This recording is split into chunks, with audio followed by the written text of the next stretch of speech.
Emerging Threats Hub. The Unraveling Order. What happens when nuclear arms control ends and great powers collide?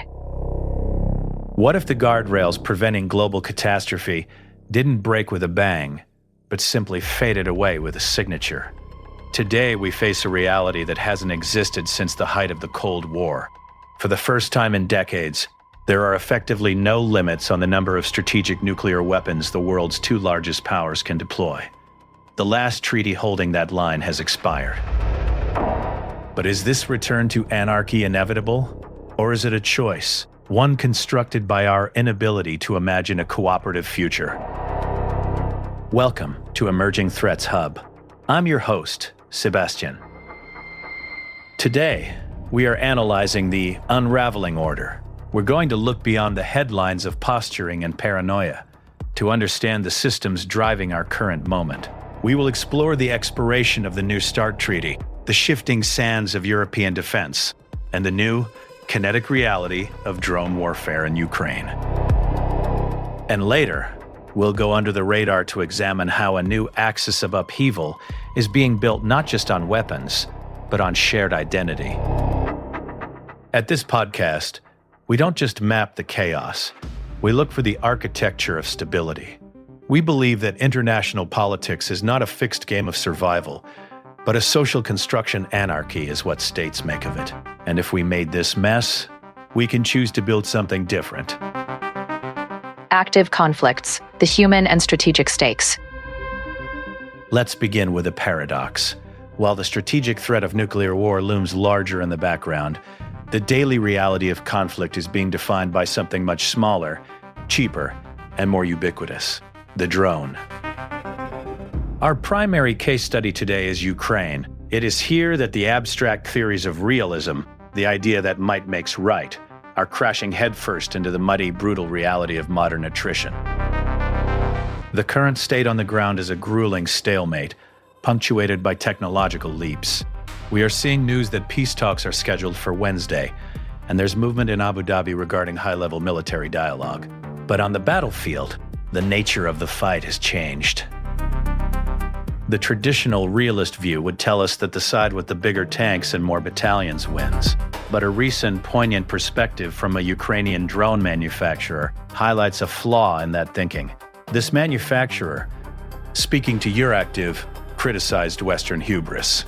They noted that while the West is focused on over-engineering complex systems, the frontline reality involves using simple, effective solutions, sometimes literally jury-rigging with two coat hangers, to get a drone in the air. Why is this happening? This conflict is being driven by a clash of identities as much as territory. On one side, we see the resilience of a democratic state asserting its sovereignty. On the other, we see a resurgence of Eurasianism, a distinct, potent constructivist project attempting to build a civilizational identity in opposition to the Atlanticist or liberal West. This isn't just about land. It's about which set of ideas governs the future of the region. So, how do we de-escalate? If military hardware alone won't solve it, what does? Beyond the immediate flow of ammunition, we need to look at three critical non-military levers. First, energy security. The war is deeply tied to the control of energy resources and transit routes. Decoupling aggression from energy revenue is essential. Second, diplomatic normalization. The reported restoration of U.S.-Russia military-to-military dialogue is a vital, pragmatic step. Realists might scoff at talking to the enemy, but constructivists understand that dialogue reestablishes the shared expectations that prevent accidental war. Third, technological democratization. We must address the imbalance in defense production. The solution isn't just sending more arms, but helping Ukraine build a sustainable, indigenous industrial base that can defend its interests independently. Tech and tactics, the modern battlefield. This brings us to the technology reshaping the battlefield: autonomous systems and AI-driven targeting. We are seeing a massive shift. The Pentagon has launched a drone dominance program involving 25 vendors. In the UK, there is a push for a digital targeting web to bridge the gap between aspiration and battlefield reality. Even ground systems are getting a boost, with Overland AI securing $100 million to expand autonomy across U.S. armed forces. But here is the tension. In the UK, drone incursions near sensitive sites have doubled in the last year. This technology is proliferating faster than our norms can govern it. This creates a massive risk for escalation. When you lower the threshold for attack, when a drone costs $500 instead of $1 million missile, you make the decision to go to war much easier. The challenge isn't just the hardware, it's the code. The U.S. Department of Defense is rolling out mass drone capabilities, but the question remains, how do we ensure human judgment remains in the loop? We need new frameworks. Just as we had treaties for chemical weapons, we may soon need international accords on the lethal use of autonomy. We cannot allow a flash war triggered by an algorithm deciding to fire faster than a human can react to become the new normal. The stability of the future depends on our ability to code restraint into these systems, not just lethality. European Defense Awakening. The technology used in Ukraine, combined with the expiration of the New START Treaty, has triggered a seismic shift in Europe. It is forcing a conversation that was previously taboo: strategic autonomy. For decades, European security relied on the transatlantic alliance, specifically the U.S. nuclear umbrella. But the data shows a change. Saab, the European defense giant, saw order bookings surge by 470% in the last quarter. India's defense budget rose by over 15%.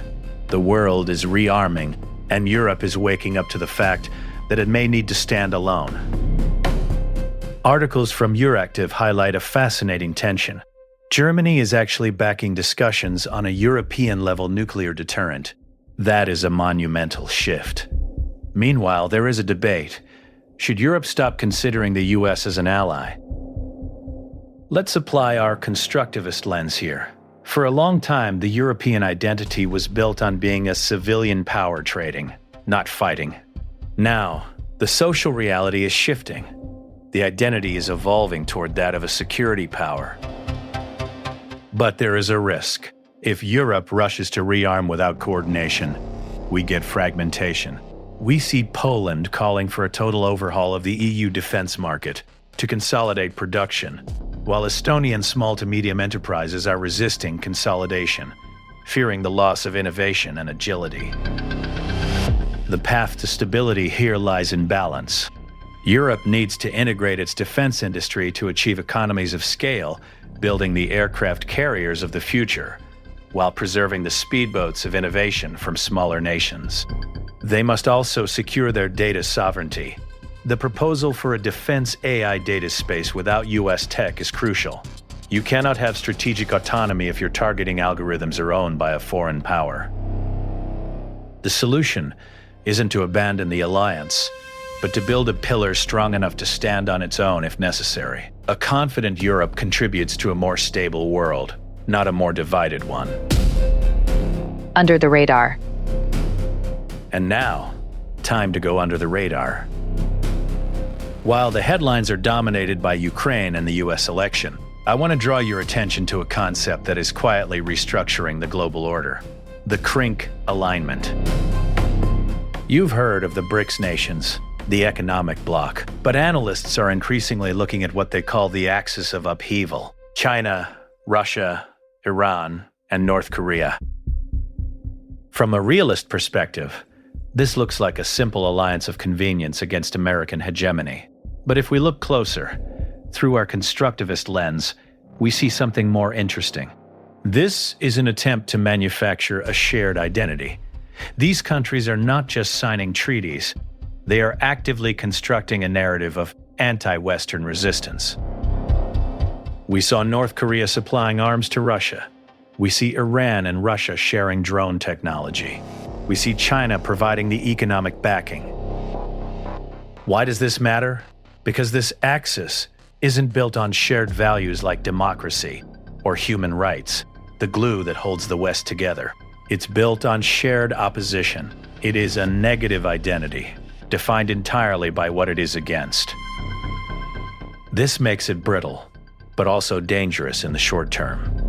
As the New START treaty expires and the US-Russia relationship fractures, this alignment provides a safety net for authoritarian regimes, allowing them to bypass sanctions and share military technology. It creates a shield against international pressure. We need to watch this carefully. The stability of the next decade will depend on whether this negative identity solidifies into a permanent bloc or fractures under its own internal contradictions. So, let's synthesize what we've uncovered today. We started with the news that the New START treaty has expired, removing the guardrails on nuclear proliferation. We looked at how this strategic vacuum is being filled on the ground in Ukraine by cheap, autonomous drones that are rewriting the rules of combat. And we examined how Europe, facing this reality, is grappling with its own identity, moving from a dependent civilian power to an autonomous strategic actor. The connective tissue here is agency.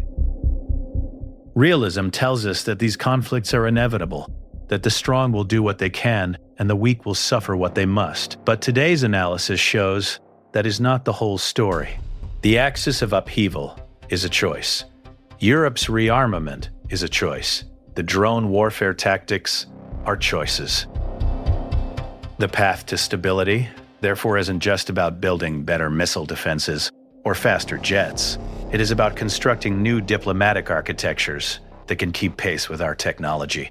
We need to innovate for peace as quickly as we are innovating for war. We need to reestablish communication lines to prevent accidental nuclear escalation. We need international norms for autonomous weapons. And we need to reinforce the idea that cooperation is not a sign of weakness, but the highest form of strategic strength. Thank you for listening.